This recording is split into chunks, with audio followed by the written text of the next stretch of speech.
Thank you all for coming. I'm Kat Morgan. I am also on the developer advocacy team with Adora, and I'm really happy to have you all here today. We're going to speed through this really fast, and I am going to look at the screen a whole bunch because I wrote the deck today and my notes are not memorized. So what I really want to get into today is redefining in our minds what automation means, especially with the advent of orchestration. So orchestration is, you can almost call it the holy grail of GitOps, because the idea is you say what you want and then you just get it. It's basically the drive-through of the ops team. So if you go to McDonald's and you say, hey, I want a Big Mac, you don't also want to tell them all the steps for making the Big Mac, right? You just want to tell them you want it, and then they give it to you. And that's exactly what we're aiming to do when we try to pick up orchestration. So navigating the web of cloud and compute, consoles and ClickOps are good enough for a few resources or a small, slow moving and slow evolving IT stack. It is reliable, easy to find talent to jump into the mix and be proficient in, but in the grand scheme of crawl, walk, and run analogies, it is the crawl stage of operations. So then we get into this long and rich era of automation operations, which includes things like Ansible and originated in Bash and Perl and all of those scary old things that we still use and hold up the entire stack enthusiastically with. But really, what I apparently put things in better order after I got up here, and now I'm lost, but that's okay. So some of the concerns about automation and the risks that we face as we practice imperative designed tools is that they are perfectly excellent if all the conditions are known. But the moment that you veer off into uncharted territory, or there's a bug or an update changes the spec or the handling of something, suddenly automation is at best broken and at worst continuing to try and move forward completely off the rails and possibly causing damage in the process, leaving you to pick up the pieces. So understanding that cloud is far too big and exploding with new services and startups constantly to continue this imperative and risky path towards our desired outcome when there is an alternative. What if, instead of driving to our destination by following steps on a map to achieve our desired outcome, we could just teleport there, or again, order the Big Mac, right? So orchestration is this magical answer. And it's a smaller crowd now, but I'm still gonna gamble on the raise your hands thing here. So who has casually been called an IT whiz, a computer whiz, or some kind of wizard related to all of the nerdy things that we do? All right, so we have some wizards here, and I apologize in advance, but you suck. But it's okay, because you're gonna go home and you're gonna be so much better because wizards automate. If you think about colloquial stories and what wizards do, they craft potions, they create magic spells, and they do all of this work to achieve some desired outcome. When all we really want is a genie to just go like this and suddenly it's done, right? So preferably don't get lost or trapped in a lamp anytime soon. But using the analogy wizards versus genies, we're all aiming for a world where we can say what we want and it just happens. So infrastructure as code is that genie in the ops room manifesting the destiny that we ask for. So what is infrastructure as code? It's not a brand new term, but it is a relatively new concept in the overall automation world. So when you're writing IAC, infrastructure as code, you are exclusively describing what you want. the outcome being the focus and not the methods for how you get there. We're not actually asking MapQuest, how do I accomplish each step to get to my destination? Thankfully, none of us do that anymore, I hope.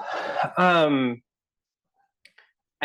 all we're doing is describing the world that we want to see.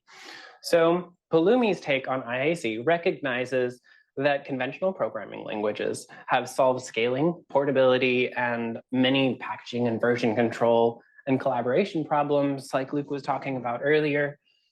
So we appreciate all of the work that's already been done with that, and we're not here to create a new language or add a DSL or convince you to learn a new tool, as much as we are here to empower you to build things and create with the skills that are already common.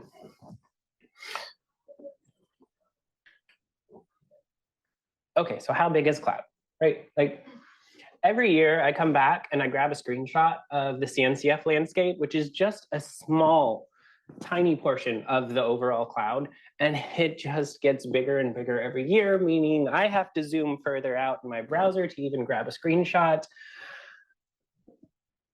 And just accomplishing one task in one of those things can be daunting, to say the least. So what does it take to succeed with one task? And honestly, if you want to find out, you should try to create an EKS cluster from scratch. But, you know, we're not here talking about the cloud so much as we're talking about AI. So how big is AI? Well, it's a booming landscape as well. Actually, I didn't know this was here until I was putting together the deck, and that website, super fun place to go see this. So if you want to check that out and actually be able to zoom in and read things later, go for it.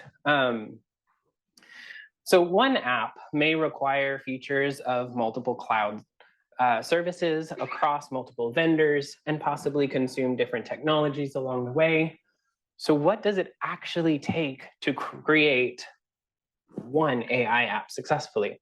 Actually, I think I really appreciated that Docker example because it showed even on your local system how many pieces are involved. And that's where the Pulumi registry comes in.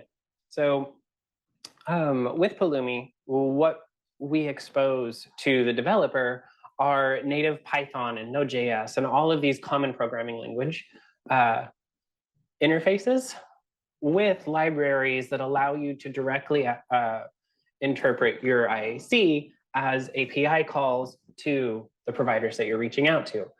Meaning if you do need to orchestrate multiple clouds at a time, that's exactly what you're going to be able to do when you're using Pulumi, even beyond the boundaries of any one vendor. So Terraform or cloud formations or many of these other automation tools, whether they are automation or cloud composing technologies, there's still quite a lot sometimes that is necessary to itemize all of the things that you want to compose, but that's not always necessary. So first off, with IAC, we're eliminating the manual steps in our IAC console. We're also trying to eliminate the point and click ops interactions that you're bound to in various UIs. And once you've reduced all of this to code in traditional programming languages, now suddenly you expose the opportunity for building components. Components are basically where you take multiple resources that have been coded in Pulumi and you abstract them so that you have rudimentary things. Because if you're building an EKS cluster, you're going to need storage. You're going to need various networking and VPC settings established. You might need to implement specific security requirements and things like that at your load balancer or what have you. And that's the point of having traditional programming languages here, because now you can publish your component resources internally if you are a platform engineer or a platform engineering team and you need other DevOps personnel to consume your platform with just a few tunables that are actually important to them.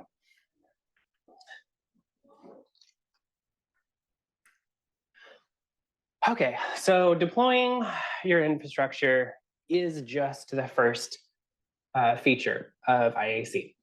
You get two outputs when you deploy with IAC. You have your API and you have your state. So your state is actually going to be the key differentiator between an automation tool that is very imperative in its behavior, meaning that if you run it twice, it may or may not achieve the desired outcome, but it isn't going to be very aware of whether or not it needs to already have an understanding of existing context. Like if your cloud has already been partially configured or something like that, it can be made idempotent, but that puts a lot of work on the individual IAC developer at that point.